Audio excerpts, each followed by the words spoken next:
أعوذ بالله من الشيطان الرجيم بسم الله الرحمن الرحيم الحمد لله رب العالمين وصلى الله على سيدنا ونبينا أبي القاسم المصطفى محمد اللهم صل على محمد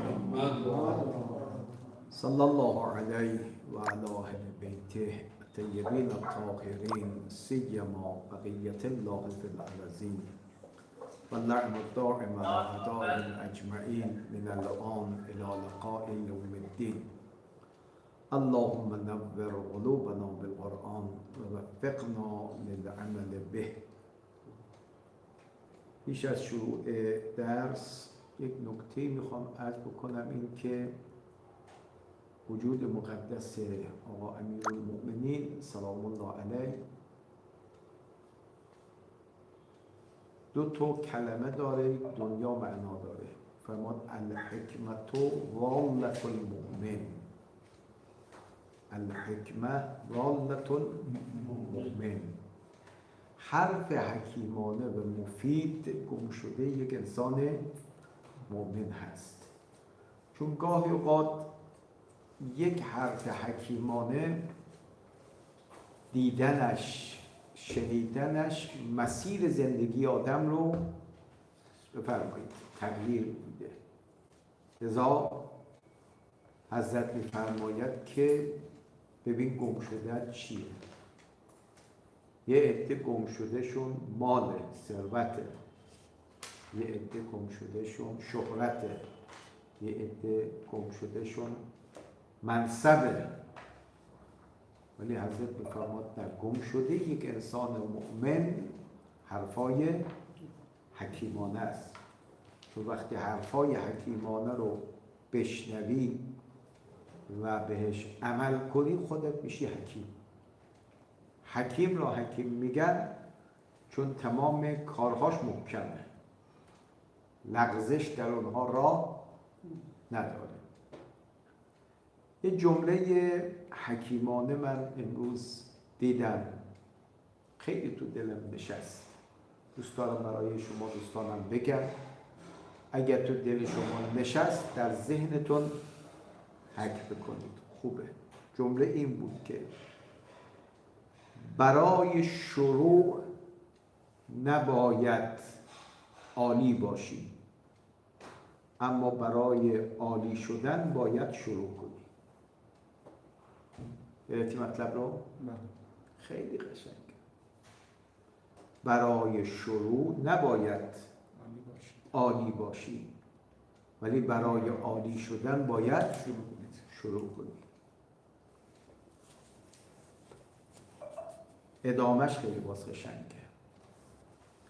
از جایی که هستی شروع کن. همین دیگه، گرفتی؟ از جایی که هستی شروع کن.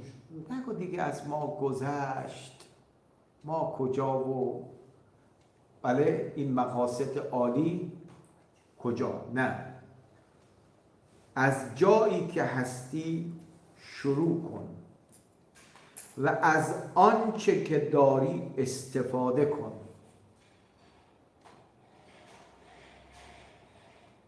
چرا؟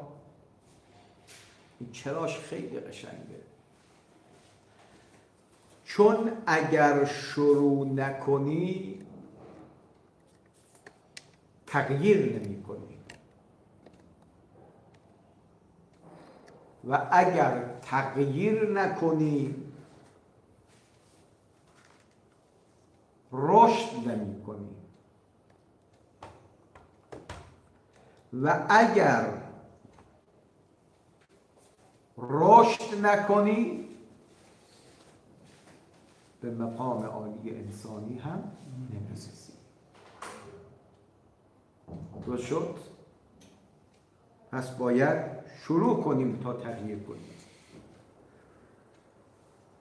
چون اگه شروع نکنیم هیچ تغییری تو زندگیمون ایجاد نمیشه. و اگه تغییرم نکنیم رشد نمی کنیم، و اگر رشد نکنیم به مقام عالی انسانی هم نمیرسیم. پس به فکر این نباشیم که یا آدم مهمی بشیم تا یک کاری رو شروع کنیم. درست شد؟ نه، کاری رو شروع کن تا یه آدم مهمی بشی. یک استادی ما داشتیم، آیه فیاض، جملهش خیلی قشنگه، اینو باید با آب طلا باید نوشت. فرمود همان گونه که خود بزرگ بینی عیب است، خود کم بینی هم عیب است. درسته؟ خود بزرگ بینی عجب دیگه، عجب بر آدم میاره. این از رذائل اخلاقیه. خود کم بینی هم چیه؟ عیبه. لذا این جمله من نمیتوانم یا ما نمیتوانیم در زندگی هر فرد و جامعه بیاد، اینا پیشرفت نمی‌کنن. اما من میتوانم، بله، ما میتوانیم، هم فرد رشد میکنه و هم جامعه رشد. ایشون میفرمود خود بزرگ بینی عیب، خود کم بینی هم عیب، اما واقع بینی مطلوب. واقع بین باشید. آدم واقع بین به توانمندی های خودش پی میبره، به توانمندی خانوادهش پی میبره، به توانمندی جامعه خودش پی میبره. وقتی به توانمندی پی برد، اون توانمندی را به کار میبنده و به فعلیت میرسونه. و وقتی اون توانمندی را به کار انداخت، رشد میکنه. بله؟ شما گاهی اوقات میبینید یک طرف 20 سال پیش چیزی نداشت، اما ماشاءالله الان صاحب یک کارخانه شد. دقت کردید؟ چند سال پیش ما او رو تو حوزه میدیدیم، چندان طلبه مهمی نبود، اما الان صاحب تألیفات شده. چرا؟ چون آدم واقع بین بوده. پس خود بزرگ بینی ممنوع، خود کم بینی ممنوع، اما واقع بینی مطلوب. این بعد میکردی که هیچ وقت برای شروع دیر نیست. دقت کردید؟ هیچ وقت برای شروع دیر نیست، اما مشروط بر این که هر کجا هستیم شروع کنیم و هر آنچه که داریم استفاده کنیم. درست شد؟ در این صورت آدم موفقی خواهیم بود. این یک نکته به قول آقایون انگیزشی خیلی خوبی است. آدم واقع بین باشه. دقت فرمودید؟ آدم واقع بینی باشیم. به داشته های خودمون ایمان داشته باشیم. داشته های خودمون رو دست کم نگیریم. به امروز اگر برخی جوامع میبینیم متاسفانه جامعه توسعه یافته، جامعه در حال توسعه و جهان سوم. بله؟ نه، این تفکر غلطیه. همون کشورهایی که میگن جهان سومی، اگر اینا به همین حرف حکیمانه گوش بدن، به یک خودباوری برسن، بله، از اون کشورهای توسعه یافته هم جلو میزنن. اما به شرطی که انسان بله شروع بکنه. پس هیچ وقت برای شروع دیر نشده. صلوات بفرستید.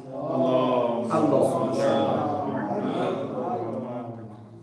خب بحثمون در مقدمه خدمت شما عرض کنم که چهارم بود. رسیدیم به این که عمده روایتی که برای این مسئله ماست که آیا مجتهد بالفعل منصب قضا هم براش جعل شده یا جعل نشده. دو تا روایته، یکی مقبوله عمر ابن حنظله، دیگرم مشغوله ابی خدیجه. نسبت به مقبوله عمر ابن حنظله مشکل اصلی در سند این روایت راوی اخیر است که عمر ابن حنظله باشد. یعنی روات قبل از اون مشکلی ندارن. نسبت به جناب عمر ابن حنظله توثیق خاص، مهمه، توثیق خاص از قدمای رجالی وارد نشده است.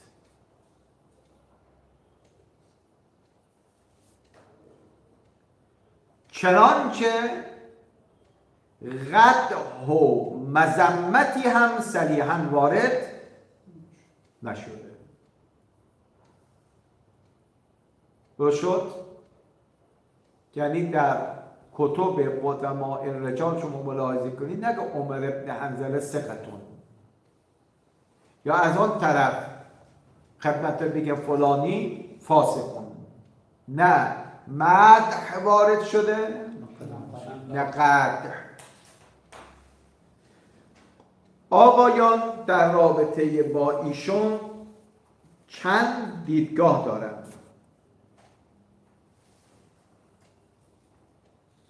یک دیدگاه آن است که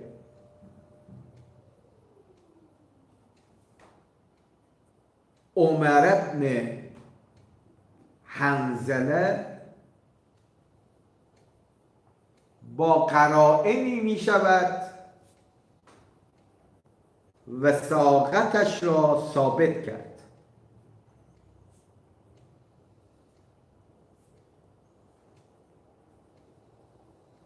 مثل مرحوم شهید صدر و دیگران. چون معتقدن که داخل عمر ابن حنظله توثیق داد، میشه بگیم موثق. عده‌ای دیگر مثل مرحوم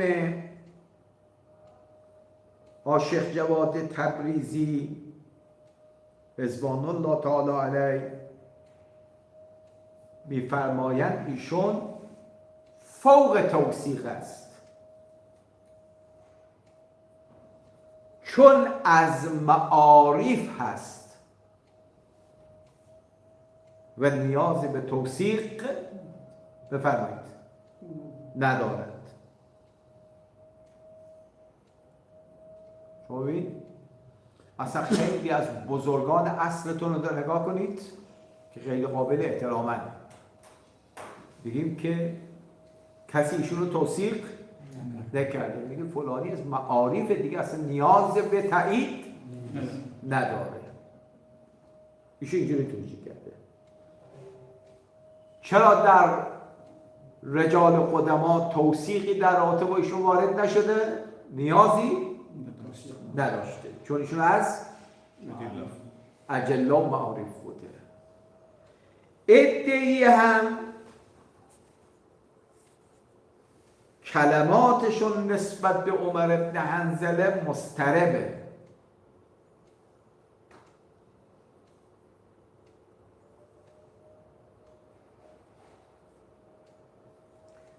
مثلا مرحوم آقای خویی رضوان الله تعالی علیه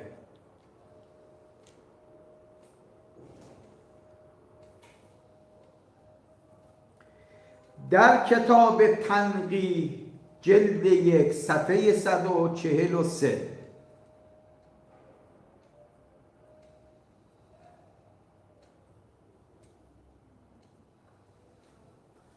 می‌فرماید ان المقبوله یعنی همین مقبوله عمر بن حنظله رویت عن عمر بن حنظله و هو لم یوثقوه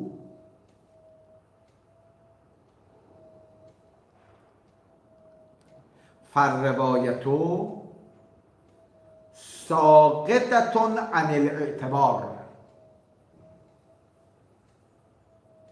بله میگه عمر بن حنظله علمای رجال او رو توثیق نکردن، پس روایت از ارزش میافتد.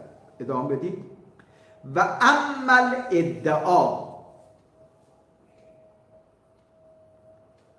بأن العلماء قد تلقاها بالقبول و اما الادعا بأن العلماء قد تلقاها بالقبول فهذا أيضا غير ثابت. فهذا أيضا غير ثابت. طبق این بیان مرحوم آقای خویی میگه این روایت ساقط است از اساس، سندش توثیق نشده و اگر بگید که فقها علما به متن این روایت عمل کردند و جابر ضعف سند باشد، اینم برای من ثابت نشده. پس بنابراین در کتاب تنقیح این روایت رو از درجه اعتبار ساقط میکنه. همین ایشان یعنی مرحوم آقای خویی در کتاب مصباح الاصول جلد 2 صفحه 491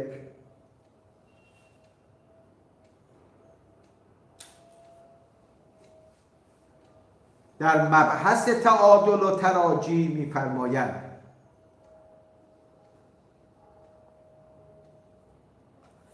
ان الاصحاب تلقاها بالقبول. تا اینجا با تنقیح یکیه. ان الاصحاب تلقاها بالقبول و عملوا بها قدیما و حدیثا.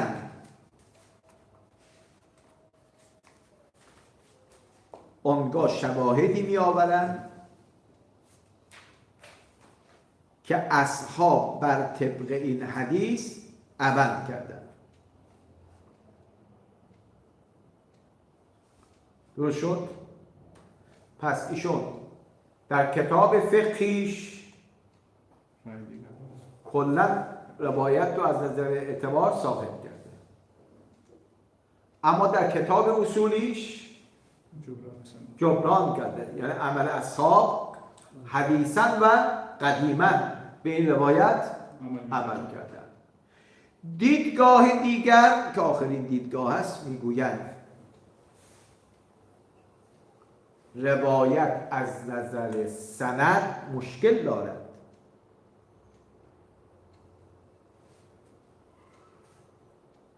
ولی از نظر دلالت قابل قبوله. به تعبیر فنی روایت وثوق سندی ندارد، اما وثوق صدوری دارد. یادتون آمدین؟ بله، از نظر سند آقای عمر بن حنظله خدمت شما عرض کنم که وثاقتش ثابت نشده،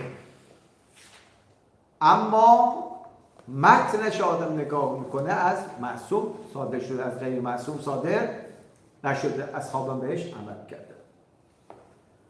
اما در این میان میشود گفت که از دو طریق شاید بتوان سند روایت رو درست نمود.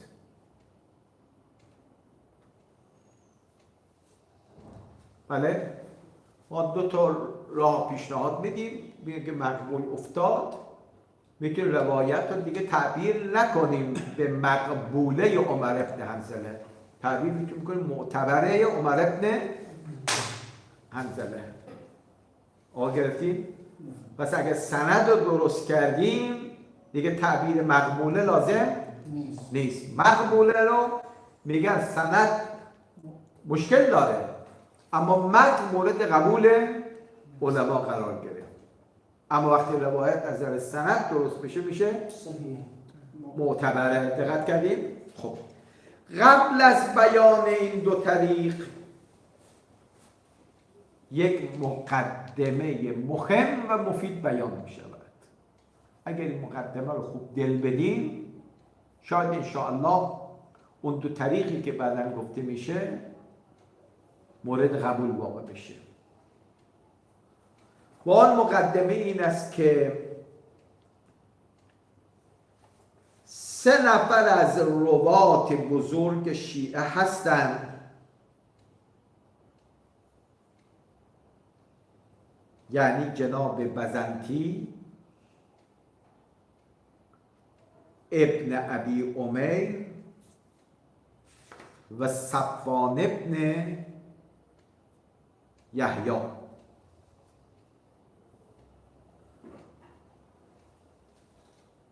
که 3 نفر از اصحاب اجماع می باشند. هرگاه این 3 نفر راوی باشند و از راوی دیگر نقل کنند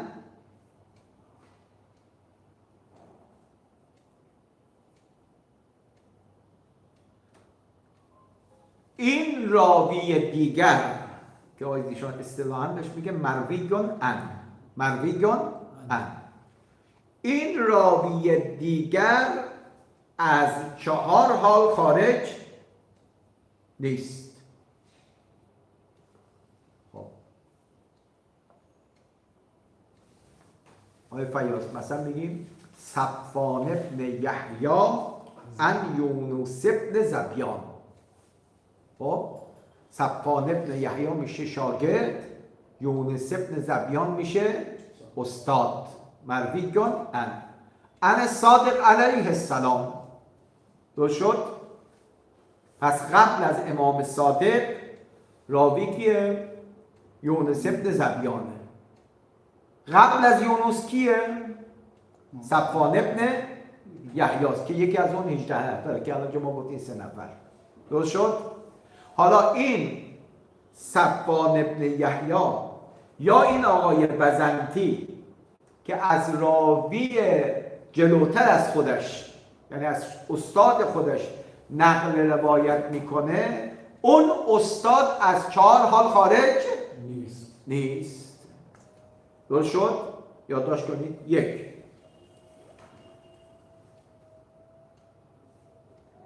صورت اول آن است که اون راوی بعد از این 3 نفر در علم رجال تسریع توثیق اونها شده باشد.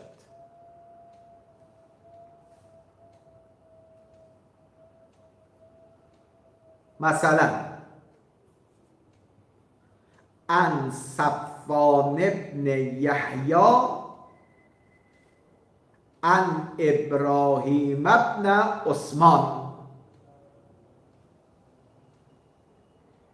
که ابو ایوب خزاز کوفیه. واسه تقیید کی نقل کرده؟ صفوان ابن یحیی که جز همون 3 نفرن، جز اصحاب اجماع.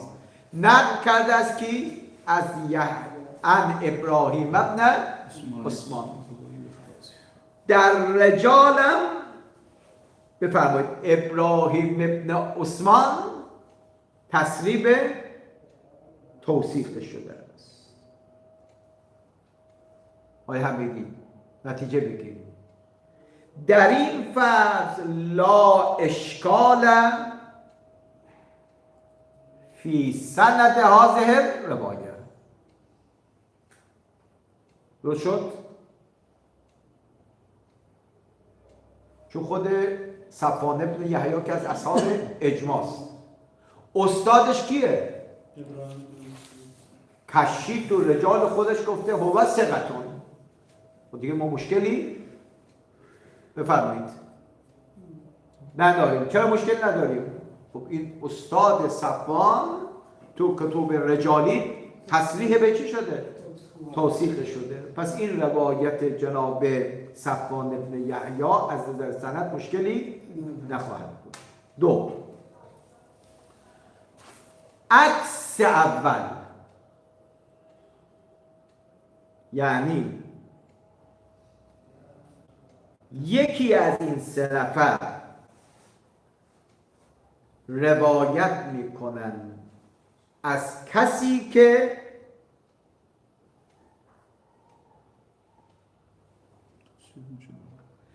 تصریح به ضعف او شده است. مثلا صفوان ابن یحیی عن یونس ابن ذبیان. درست شد؟ الان استاد صفوان کیه؟ یونس ابن ذبیان.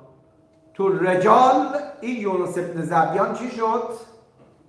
بفرمایید تضعیف شده است. اینجا چه کنیم؟ شاگرد از اصحاب چیه؟ اجماعست. یه عبارتی آقایون دارن ولی اجمعت الاصابتو علی تصحیح ما یصح عنه. دقت کردید؟ میگه هر چرا که این 18 نفر صحیح بدانند شما هم باید چا کنید؟ صحیح بدانید. و حال اینکه رجال کشی یونس ابن ذبیان را که استاد صفوان هست رو چا کرد؟ تضعیفش کرد، گفت فاسقون. اما از این طرف استاد کیه؟ صفوان ابن یحیی است. اینجا چه کار کنیم؟ یادداشت بفرمایید. در اینجا اگر کسی نقل صفوان را اماره وثاقت یونس ابن ذبیان بداند،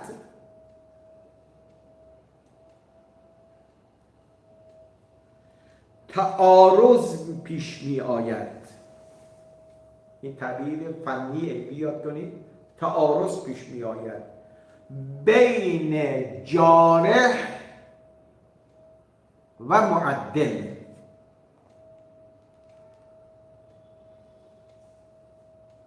بین جرح و تعدیل.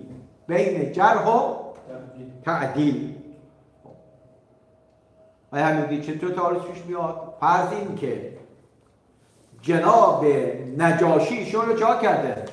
تضعیف کرده، میشه جرح. صفوان وقتی نقل میکنه تعدیل. دقت کنید؟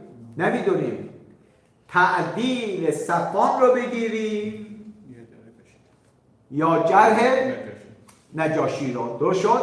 پس تعارض پیش میاد بین جارح و معدل.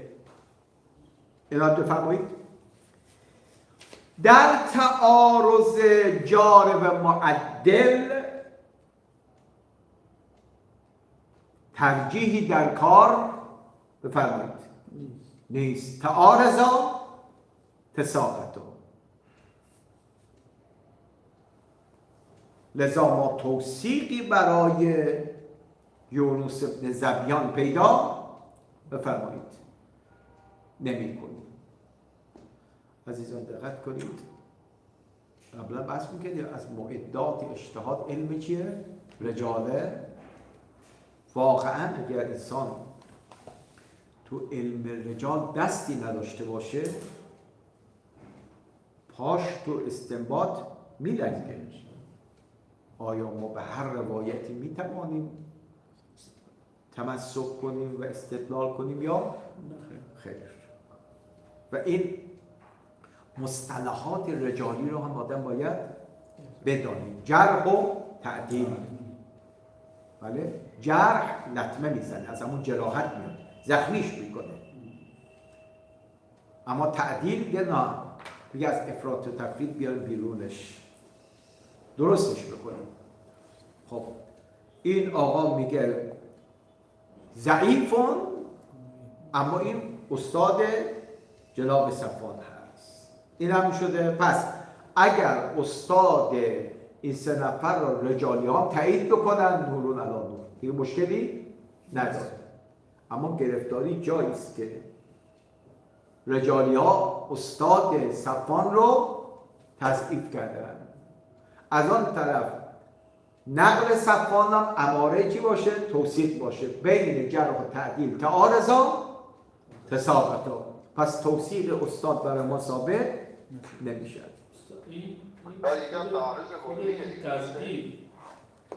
خود این صفوان خودش چیزه، این معدل خودش تعدیل کننده است. یعنی خود این که صفوان از ایشون نقل میکنه خود این و مقدم بر نجاشی باشه. اون متخصصی تو این فن، یعنی رفته حالات او رو دقیق چا کرده؟ دیده. لذا داره شهادت میده. پس این نباید اصحاب چیز باشه. همین دیگه میخوام این اصحاب هست کجاست که اینا نه صفوان نباید قابل اعتبار باشه. اون وقتی ایشون از این نقل میکنه یعنی دیگه ما باید کسی بسته بگیم. نه خیر این میگیم یه مورد دیگر داریم.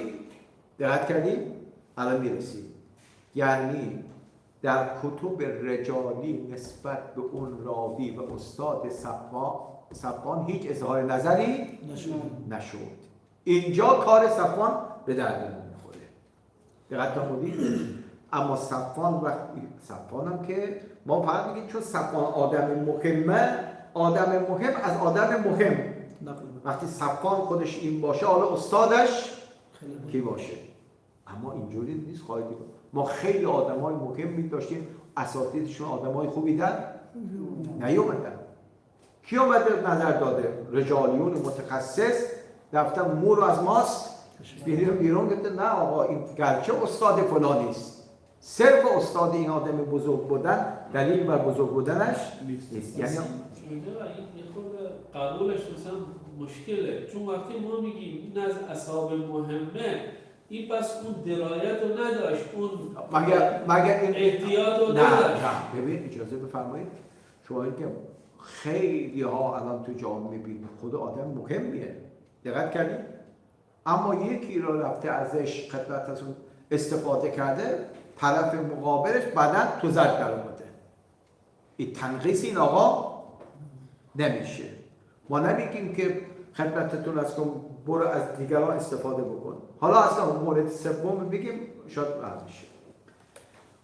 سوم، گاهی این سه نفر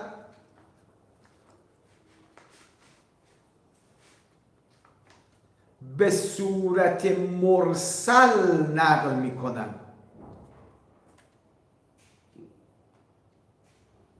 درست شد؟ مثلا میگیم به عنوان مثال ان صفوان ابن یحیی ان بعض اصحابنا ان ابی عبدالله علیه السلام. درست شد؟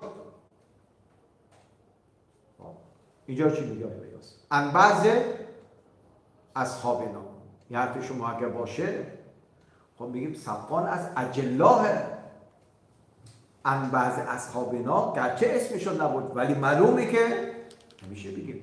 الان روایت از رجالی چیه؟ مرسله. درست شد؟ طبق ضابطه روایت مرسله قابل اعتماد نیست. اگرچه راوی قبلش آدمی بزرگ مثل صفوان باشه. درست شد؟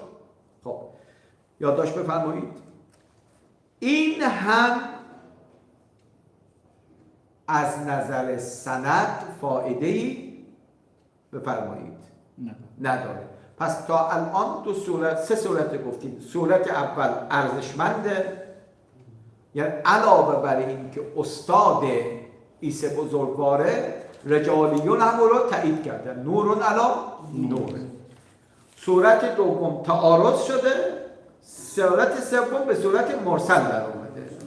محل بحث چهارمیه.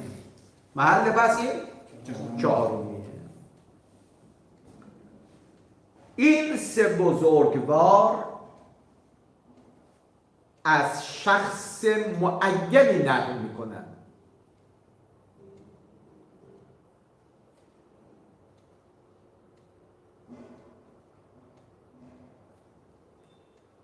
اما اون شخص معین یعنی مربیون ان در محل بحث ما مثل عمر ابن حنظله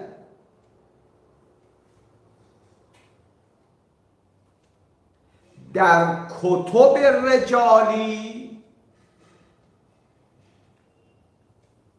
تضعیف نشده است، چنانچه تصریح به توثیقش هم نشده است.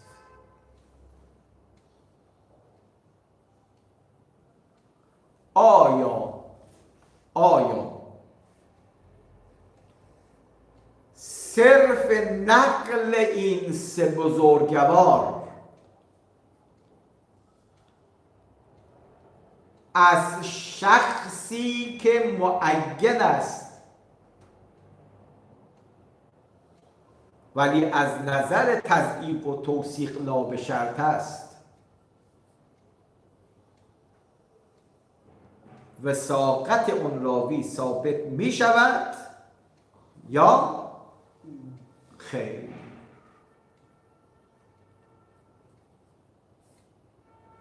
مثلا در کتاب حج داریم عن صفوان ابن یحیی عن نصر ابن کثیر. بله؟ عن صفوان ابن یحیی عن نصر ابن کثیر. این آقای نصر در کتب رجالی نه توثیق شده نه تضعیف. آیا می شود گفت وقتی شخصیتی مثل صفوان میاد از این آقا نقل میکنه خود نقل صفوان اماره باشد؟ بله؟ اماره باشد بر چی؟ بر اعتبار و توثیق اون مرویون ان. درست شد؟ حالا نمیدونم تا چه حد کتب رجالی رو ملاحظه کردید تو علم رجال در رابطه با اجمعت الاصابه ان تصحیح ما یصح عنهم دو جور تفسیر شده. یه عده میگن علما اجماع دارن بر این که هر راوی که این 18 نفر از اونها روایت کنند، دقت کردیم بگیم این راوی خوبی هست. این اجمعت الاصابه رو اینجا معنا کردن. یه عده میگه نه، اجمعت الاصابه علی تصحیح ما یصح عن، این مای مراد از مای موصوله شخص نیست، ما روایته. دقت کردیم تا قبل از صفوان اگر آدمای خوب بودن بعد از صفوان نگران نباش، قطعا اون روایت از امام معصوم صادر شده.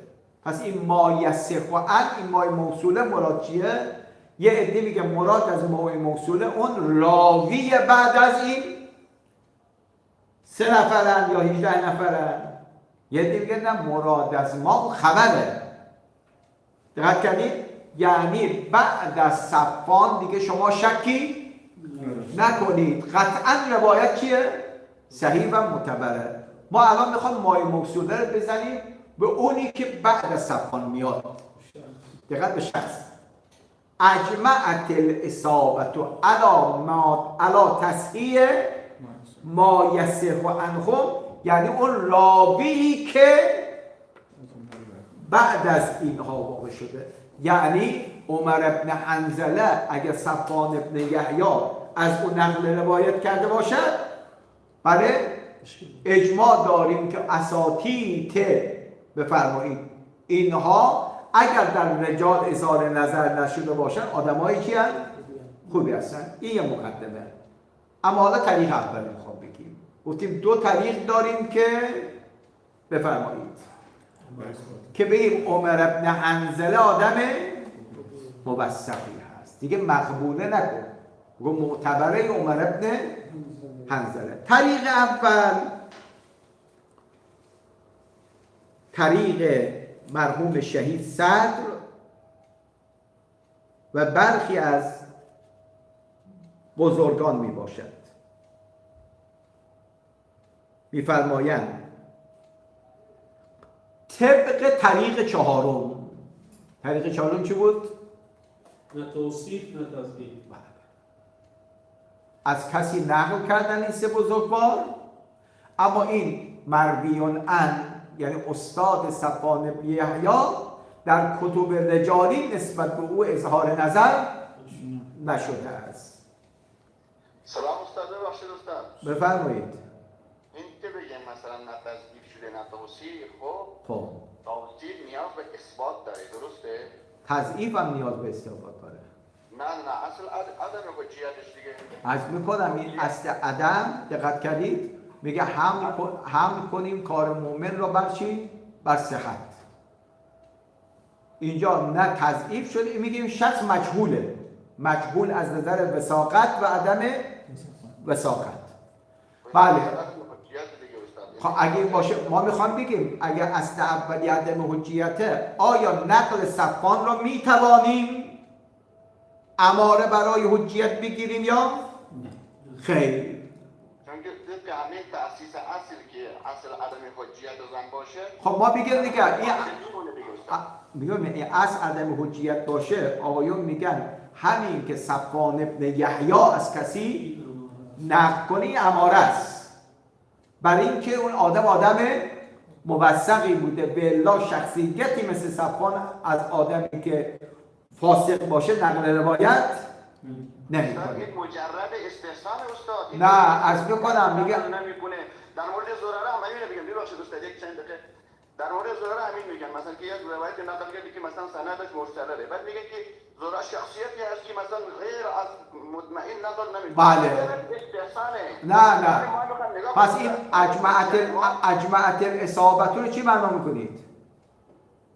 خب طرف نقل کرده، خب دیگه مثلا اینجوری نه الان اصحاب 18 نفر میگیم اصحاب چی هستن؟ اجماع هستن. اصحاب اجماع یعنی چی؟ یعنی اجماع امام میگه است که این 18 نفر دقت کردید تصحیح بکنیم آنچه را که به اینها رسیده.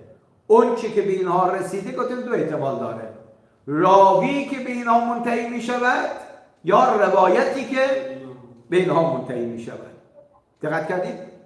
این بحث الان میگم تو مبنا دیگه. الان مرحوم شهید صدر از این راه وارد میشه، میگه وقتی شخصیتی مثل این بزرگوار بیاد از عمر ابن حنظله خونه، خود این نقل چیه؟ مثلا شما ببینید میگید یه آدمی هست، قرن صفوان بن یحیی اینجور بگید در اصل خودم، یه نفری هست که آقا اینقدر آدم حساسیه، اونقدر آدمی چیه؟ احتیاطکاریه، از هر کسی به هر کسی اعتماد نمیکنه. خب آدمی که اینجوری باشه، حالا بیاد بگه فلانی گفته، پس معلومه که مورد وثوقی کی بود؟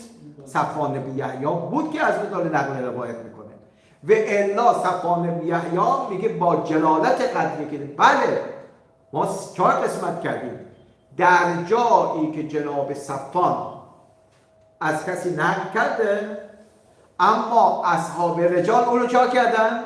تضعیف کردن. گفتیم نه، اینجا نقل روایت جناب صفوان اماره بر توثیق نمی شود. اما فعلا جایی میخوام بگیم که اصحاب رجال نسبت به این راوی چا کردن؟ سکوت کردن، نه تصریح به وثاقت کردن نه تصریح بر فسقش کردن. اینجا رو شیخ صدر داره میگه.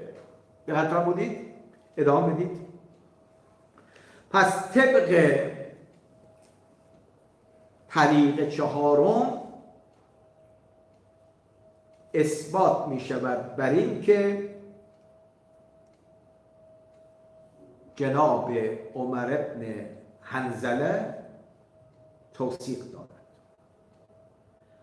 و شاهد علی ذالک، بین آنها قوت قلبی شاهدی که میاریم و شاهد علی ذالک در کتاب فروع کافی باب الصلات فی تعیین وقت صلات ظهر.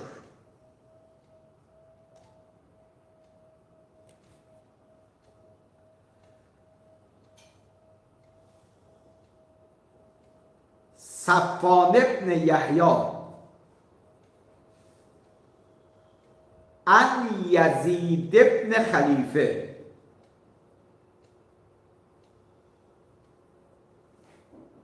قال سألت ابا عبدالله. ما همین روایت بگیر. صفوان بن یحیی استادش کیه؟ میگه سوال کردم از امام صادق. این مطلب بریز خود. ان عمر ابن حنظله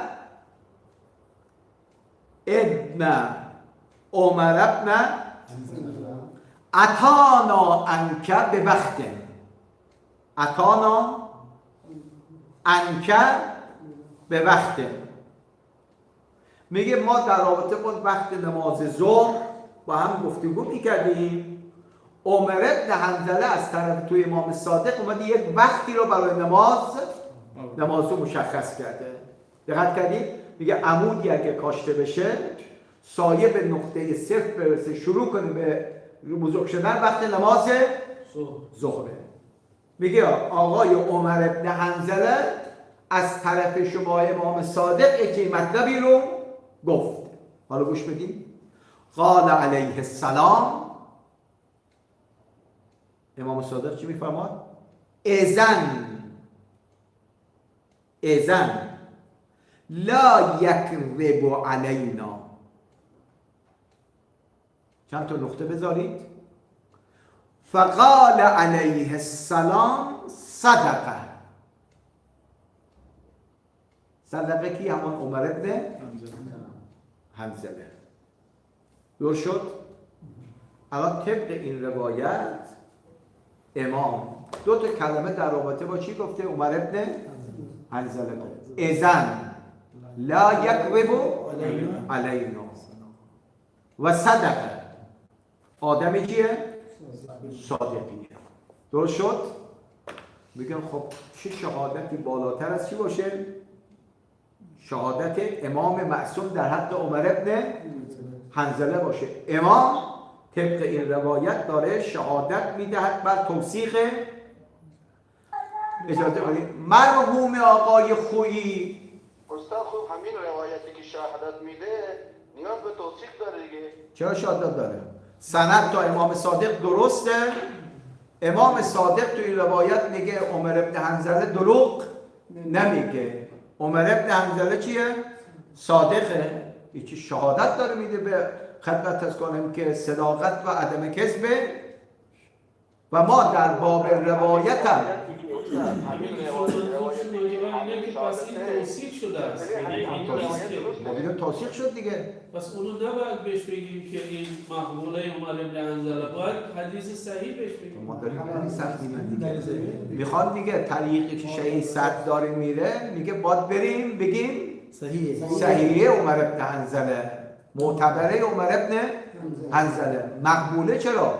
مقبوله شما یعنی که سند اعتبار نداره، عمل اصبح مدر همین میخوام بگیم. نه سوال الان برعکس، یعنی پس چرا کسانی که حالا این تعبیر رو، این که حالا تعبیر معروفی هم نه چیزم نیست، اینو گفتن مثلا مقبوله عمر بن حنظله، پس این علما نفهمیدن؟ این سوال بوی قبلا همین آقایون میگفتن، دقت کردین؟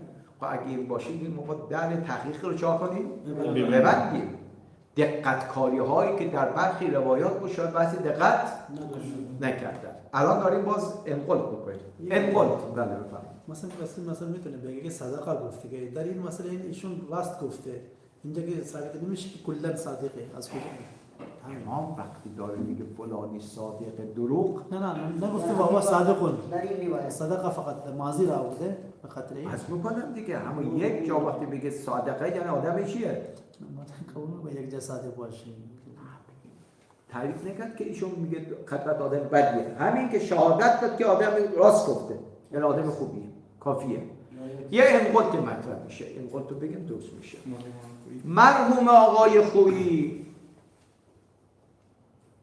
رضوان الله تعالی علیه و حتی خود شهید صدر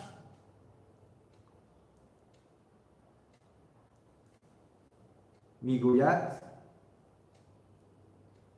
آخرین راوی روایت یزید ابن خلیفه توثیق ندارد.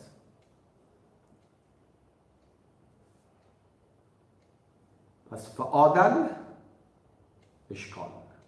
عبارت مرحوم آقای خویی اینه: فان یزید هذا، یعنی یزید ابن خلیفه که تو این سند بوده، که عمر ابن حنظله لم تثبت وثاقته، در کتب رجالی وثاقتش ثابت بفرمایید نشد. پس این روایت به درد نمیخوره. بله اگر راوی تا امام صادق آدم درستی بود، شهادت امام صادق را دلیل میگرفتیم بر توثیق جناب عمر ابن حنظله. اما خود خدمت که یزید ابن خلیفه همون مشکل عمر ابن حنظله رو داره. یعنی صفوان ابن یحیی نقل کرد از کسی که در علم نه مشکل نداره، در علم رجال در باش بس نشده. یعنی همون مشکلی که در تو عمر ابن حنظله داشتیم همین مشکل در این هست. ادامه بفرمایید. اما صفوان ابن یحیی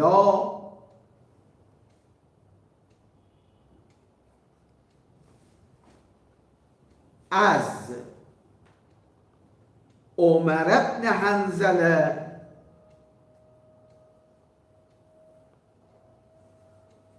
مستقیم نقل روایت می کند.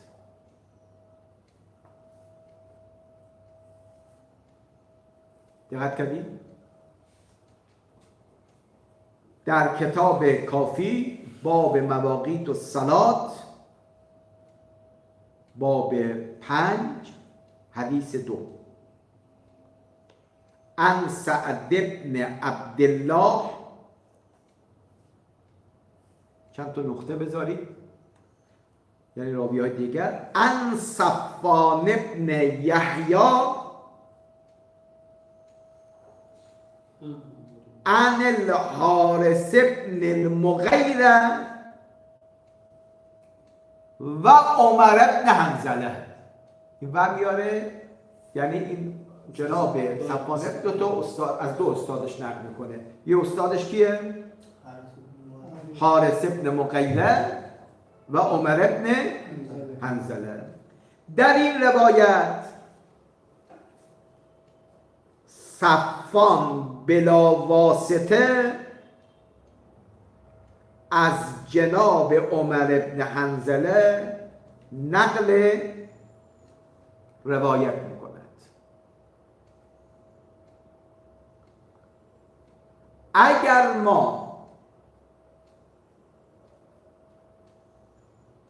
بر اساس مطلبی که در طریق چهارم گفتیم که مبنای شهید صدر است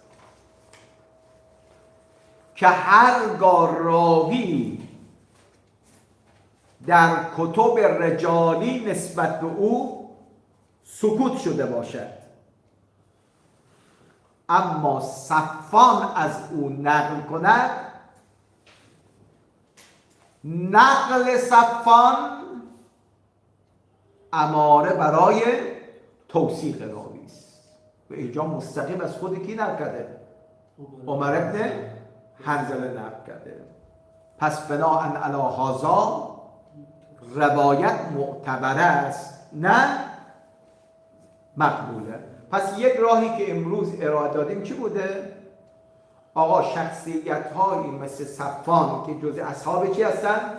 اجماع هستن، اگر از راوی نقل روایت کنن بله که این راوی در کتب رجالی در رابطهشون بحث نشده باشد، نقل همین اصحاب اجماع اماره برای توثیقشون هست. پس بناءً علی هذا طبق مبنای شهید صدر و دیگران روایت مقبوله نیست بلکه روایت صحیحه و معتبر است. این یک راهه. یه راه دوم است که انشاءالله در جلسه آینده بیان میکنیم. یادداشت بفرمایید طریق دوم که به روایت از مقبوله بودن بیرون بیاریم بگیم معتبره. راه دوم ضم القرائن.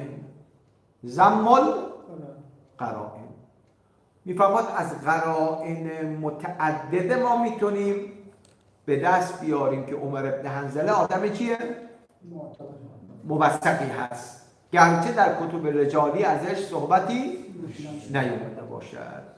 انشاءالله گرچه ما به شیخ کارگیلی قول دادیم که چهارشنبه باشه این هفته، منتها دیروز پیام برآمد دادن دعوتنامه که فردا ساعت 3 سفارت جلسه هست و ما حتما با تو جلسه حضور داشته باشیم. انشاءالله دعا بفرمایید موانع پیش نیاد، هفته آینده جبران کنیم. و صلی الله علی سیدنا محمد و آله الطاهرین.